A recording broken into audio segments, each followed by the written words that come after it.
el trabajo que nos van a presentar de caracterización del modo de acción de la avispilla de la galla, de Dryocosmus coryphilus, en Castanea sativa. Es un trabajo que nos va a presentar Hugo Caetano. Adelante, cuando quieras. Que lo presenta, bueno, que trabaja en la Universidade de Trás-os-Montes e Alto Douro, en la UTAD. Olá, boa tarde.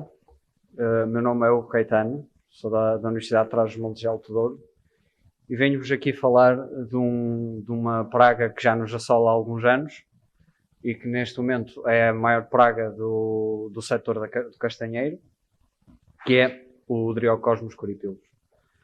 Eu acho que é importante falar sobre esta praga, porque depois de todo o processo que tem havido com toda a luta que tem sido, é importante também conhecermos aquilo que nos assola no castanheiro, não só as coisas boas, mas também as coisas más, para nos sabermos defender quando é necessário. Falando do Dryocosmus, acho que é importante falarmos logo de uma breve apresentação do que ele é. É um inseto da ordem dos Hymenoptera, da família dos Cypinidae. É originário na China, como todos sabemos. Sendo que os primeiros focos de ataque foi no Japão em 1941, na Coreia do Sul em 1961, nos Estados Unidos em 1974. Sendo depois detectado na Europa, mais nomeadamente a Itália, em 1922. Ele tem um hospedeiro muito específico, sendo um deles o castanheiro, e ataca grande parte das variedades, sendo que existem algumas mais resistentes, nunca totalmente imunes, mas também, claro que existem algumas mais vulneráveis. Falando da biologia e morfologia deste inseto, ele tem 4 estágios na vida dele. Ele passa por uma fase em que passa por uma fase de ovo, que tem uma largura de cerca de 0,1 a 0,2 milímetros e é usualmente de cor branca. Se abrimos as galhas nessa altura, é isso que iremos encontrar. Após esse estágio, passa por uma fase larvar, com cerca de 2,2 milímetros e meio, também de cor branca. Passa já num estado final de vida, dentro da galha, claro, para uma pupa, que apresenta na mesma mais ou menos o mesmo comprimento, 2,5 milímetros, mas apresenta uma cor preta.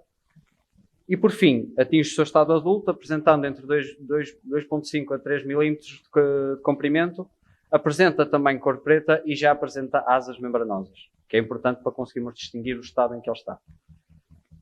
E, enquadrando isto no seu ciclo de vida, este é um inseto que apenas apresenta uma geração por ano, sendo que essa geração, os adultos, saem das galhas no final de maio, e tem o seu tempo de voo a rondar aqui entre final de maio, junho, julho e algumas por vezes agosto. Sendo que a fêmea tem muito poucos dias de vida, são cerca de 10 dias de vida que ela tem, e durante esses 10 dias ela não se alimenta, apenas vai pondo e podem atingir até cerca de 100 ovos por fêmea. Estes ovos estas fêmeas vão picar os gomos, onde vão pôr esses ovos. E esta fase de larva, de ovo e larva, vai a cruzar todo o ano, desde aqui da fase da postura, ela vai ficar dentro da galha, aqui atinge um ponto de inatividade devido aos frios do inverno, e volta a entrar a atividade aqui em março, que é quando está o abrolhamento, o início da atividade vegetativa do castanheiro, e a partir daí começam a aumentar a galha até a fase de maio, que é a sua fase de voo. Nesta fase, ela passa por uma fase larvária e posteriormente uma fase de pupa, que depois se pode estender dependendo da eclosão da galha. E ali em maio, começa o ciclo todo outra vez. Volta a sair novas fêmeas, voltam a pôr novos ovos e o problema continua a se alastrar. Os sintomas que nós já bem conhecemos. As fêmeas adultas, tal como disse, põem os ovos nos gomos recém-formados e formam uma estrutura com cerca de 5 a 20 milímetros de cor verde e depois, no seu estado avançado de maturação, mais avermelhada. Estes insetos podem atacar não só gomos de lançamento, como podem atacar também pecíolos, as borbulhas centrais das folhas, peço desculpa, e até mesmo dos amentilhos. Todos estes sintomas vão-se resultar no impacto económico que esta praga tem na nossa cultura. Ela pode levar a perdas de cerca de 50% a 75% da produção, quer em madeira, quer em castanha. Isto porque esta praga consegue afetar a produção direta e indiretamente. Diretamente pela formação de galhas nos gomos de formação, os gomos apicais, que não vão ser possível originar novos lançamentos e formação de novas flores femininas. E vai afetar indiretamente pela formação de galhas nas folhas, vai afetar a área e a taxa fotossintética das mesmas, bem como, ao afetar os amentilhos, vai reduzir a floração masculina, impedindo assim uma polinização eficaz. Falando então, já que estamos com tanto problema, vamos falar então dos meios de luta que nós podemos para conseguirmos contrariar este problema. Existem medidas fitossanitárias já implementadas, tanto em Portugal como aqui em Espanha, sendo que foi criado um Plano Nacional de Ação para o controle deste inseto, que foca-se muito num controlo mais apertado de material vegetal não contaminado, mas apesar de ser um bocado mais direcionado para as empresas, e uma tentativa de controlar os focos que existem no nosso país e aqui em Espanha também, promovendo e ajudando associações para a largada do Thorium chinensis, da sua luta biológica, e tentando criar e ajudar um plano de ação para conseguirmos controlar esta praga, que neste momento todos os valores têm apontado para já estar bastante bem controlado. Antes também se falou muito da luta química, mas a luta química sempre se tornou muito ineficaz, porque devido à sua estrutura da galha, o uso é impossível de conseguir atingir o inseto, a não ser no seu tempo de voo, mas sendo que o seu tempo de voo é tão pequeno, tornaria-se quase impossível de conseguirmos estar a tratar esse problema dessa forma. Houve uma altura em que se tentou optar por variedades resistentes. É uma hipótese, sem dúvida. Existem variedades como a Bushvetizac ou o Colutado, que são variedades mais resistentes à vespa. No entanto, isto é um processo que é apenas benéfico em novas explorações, não em explorações que já estejam instaladas, sendo que assim continuávamos com o mesmo problema em mãos. E temos então a tão falada da luta biológica. A luta biológica, o Thorium chinensis, tem-se determinado como um método muito eficaz ao controle do Dryocosmos, e consiste exatamente em tentarmos criar aqui nas nossas condições o que se passa na China. Em instalar aqui um inseto exótico que é parasitoide do Dryocosmos, que na China é um dos que tenta equilibrar o ecossistema, e exatamente aqui fazermos o mesmo.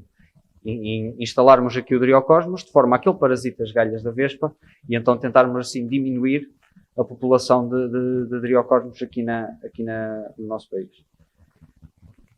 Ele é nativo da China, é um hospedeiro muito específico, logo não nos vai afetar com nenhum micro-organismo do nosso ecossistema, e o seu ciclo de vida está bem adaptado ao seu hospedeiro. Como podem ver aqui, o ciclo de vida é muito semelhante, também tem uma geração anual, só que, enquanto que o seu hospedeiro tem um tempo de voo mais ou menos de maio a julho, neste caso nós temos um tempo de voo a partir do final de abril e início de março.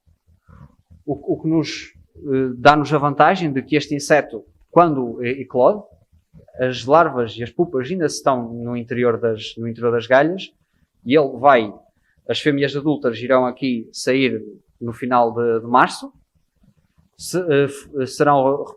irão se reproduzir, serão fecundadas, e estas vão pôr os seus ovos nas galhas da vespa, não interferindo com o crescimento do castanheiro, mas sim essas larvas e esses ovos vão se alimentar das larvas de vespa, das larvas de Dryocosmos que estão lá dentro, sem comprometer a questão dos fotossimilados e toda a árvore em si, e do desenvolvimento. Este inseto tem um tempo de voo aproximadamente nas nossas condições, de abril a julho, sendo que ser mais predominante aqui na zona de abril-maio, o seu tempo de voo. No final disso, ele também, tal como o seu hospedeiro, fica dentro das galhas durante o inverno todo e irá voltar a sair aqui na zona de fevereiro, março, e o ciclo volta-se a recomeçar outra vez. Isto é importante sabermos também, não só como é que a praga funciona, como é que ela vive e o seu ciclo de vida, mas também do parasitoide, para conseguirmos perceber como é que são os seus mecanismos deles e conseguirmos perceber o porquê de eles funcionarem dessa forma e de conseguir equilibrar também este ecossistema. E falando então agora da metodologia do meu trabalho em si. Este trabalho está dividido em três mais pequenas vertentes. Calcula-se, uma delas é o cálculo do grau de infestação. Foram selecionados 15 lançamentos do ano anterior de cada uma das árvores de um banco de germoplasma, um banco de variedades da Universidade e outro em Ponte de Lima. E dentro desses 15 lançamentos foram contabilizados todos os gomos que apareceram e quantos desses estavam atacados por driocosmos. O segundo subponto era a criação de um quadro fenológico da galha driocosmos, para conseguirmos perceber o seu desenvolvimento e como é que o seu desenvolvimento decorre, em que neste caso foram selecionados 6 lançamentos em 2 castanheiros, 6 lançamentos em cada um dos 2 castanheiros da variedade judia, em 2 locais distintos, que é Constantin em Vila Real e Lagoa em Vila Pouca de Aguiar, e foi observado o seu desenvolvimento ao longo dos estados fenológicos de castanheiro, sendo que irei explicar mais à frente. E, por fim, a eclosão das galhas de driocosmos. Este trabalho que está a decorrer, em que foram recolhidas galhas desses tais 2 campos que eu falei, 2 campos presentes, que é o campo de variedades Ponte Lima e o banco de germoplasma adotado, em que foram recolhidas galhas das diferentes variedades, sendo que cada uma das amostras teria 15 galhas. E este estudo tem como objetivo detectar a data da eclosão e o nível de parasitismo do Thorium sinensis e do Driocosmos coryphilis. Falando então agora aqui o enquadramento geográfico, porque vocês não conhecem também o nosso país, e então acho que é importante também vocês estarem a perceber exatamente de que tipo de clima é que nós estamos a falar. Inicio com o banco de germoplasma adotado, situa-se exatamente na nossa universidade, que é este campo aqui. Tem uma área de 5.235 metros quadrados, a altitude ronda de 408 metros aqui até 426, tem uma inclinação aproximadamente de 45 graus, sendo que os castanheiros estão postos em patamares, portanto o terreno deles é relativamente plano. Neste momento tem 54 árvores com um compasso de 7 por 7 em quincôncio. Falando então aqui, os dados climáticos de Vila Real é importante, se nós estamos a falar de castanheiro, também é importante vermos o clima em que ele está, dando-vos uma breve introdução disto, sendo que durante este ano a variação da temperatura, como é normal, tem vindo a subir, sempre temos umas médias de 12, 13 em janeiro, e a média vai sempre subindo até aos 22, 29, 32 até o mês de agosto, que revelou ser o mais quente. Aqui apresentamos também a precipitação acumulada. Nota-se que aqui o janeiro foi um mês mais chuvoso, assim como o mês de maio e junho. Outro dos campos que está em estudo, que é o campo de variedades de Ponte Lima, situa-se exatamente em Vila das Almas, Ponte Lima.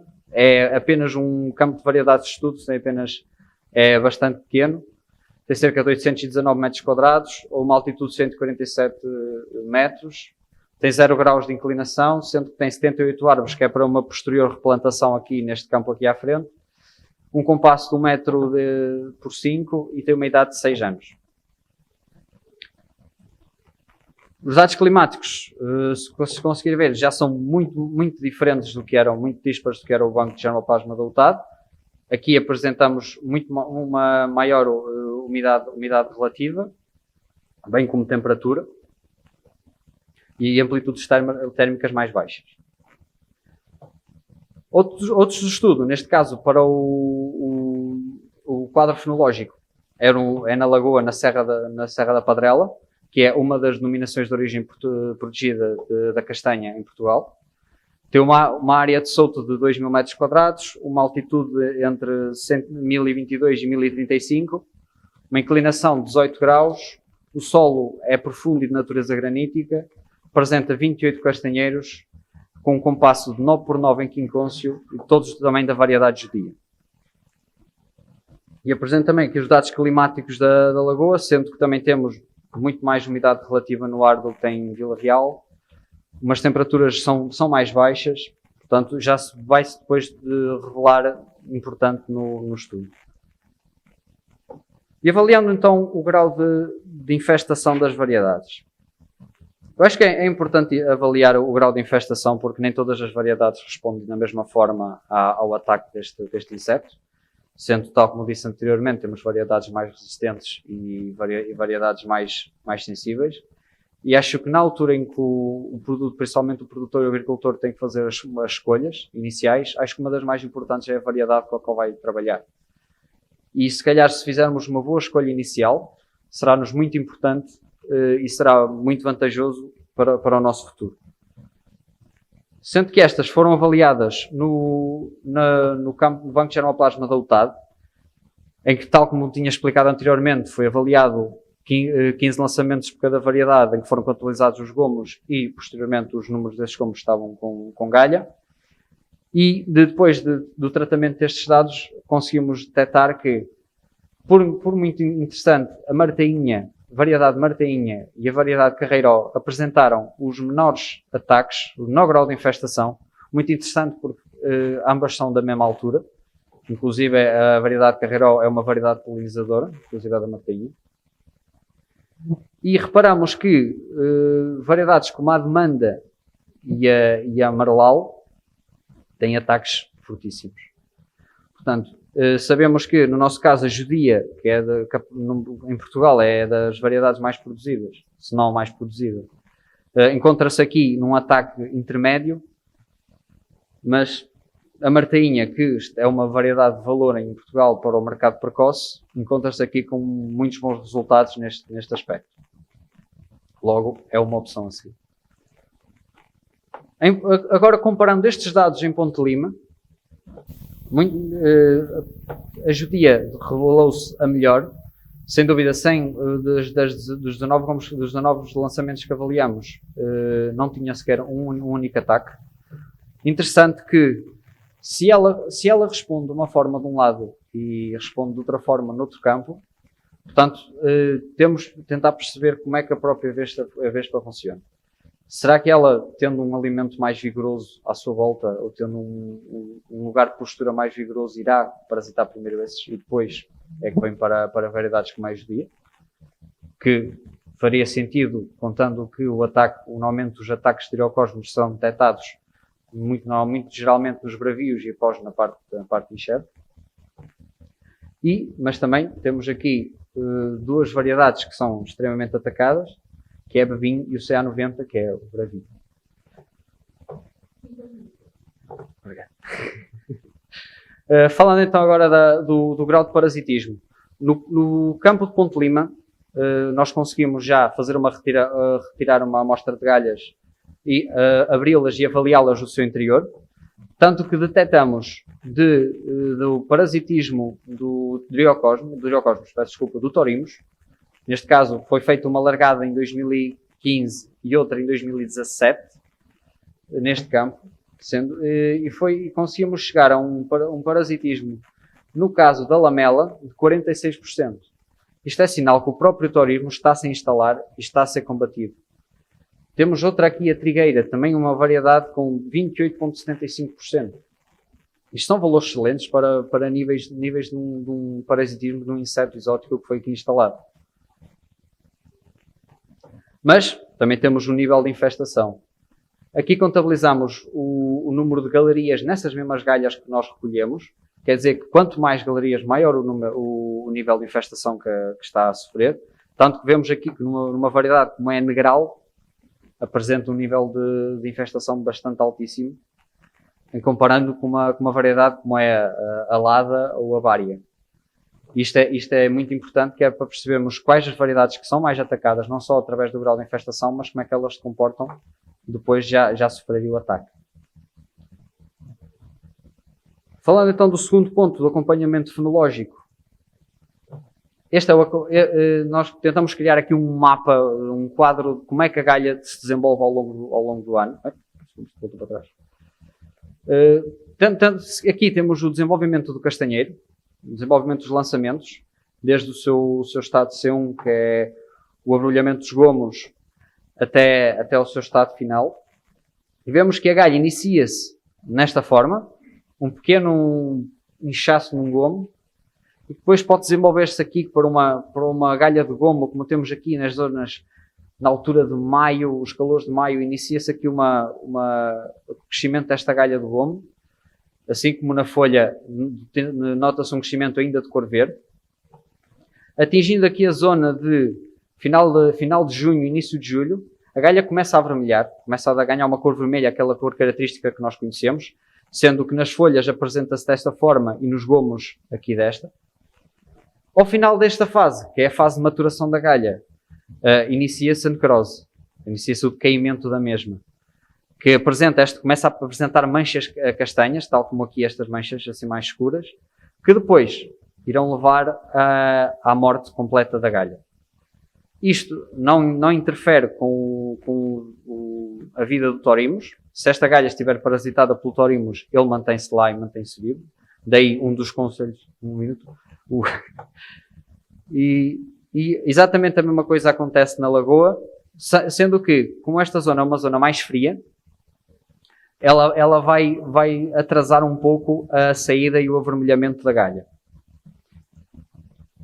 Falando agora aqui na eclosão das galhas, que é o ponto final do meu trabalho, este ainda está a decorrer, foram recolhidos para recipientes de 50 centilitros, foram recolhidas 15 galhas de cada variedade.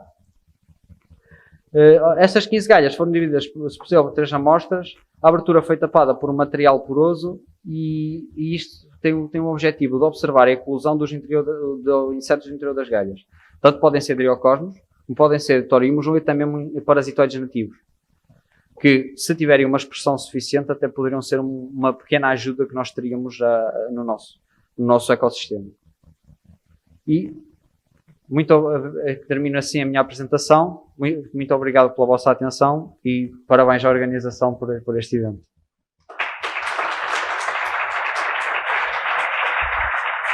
Obrigada.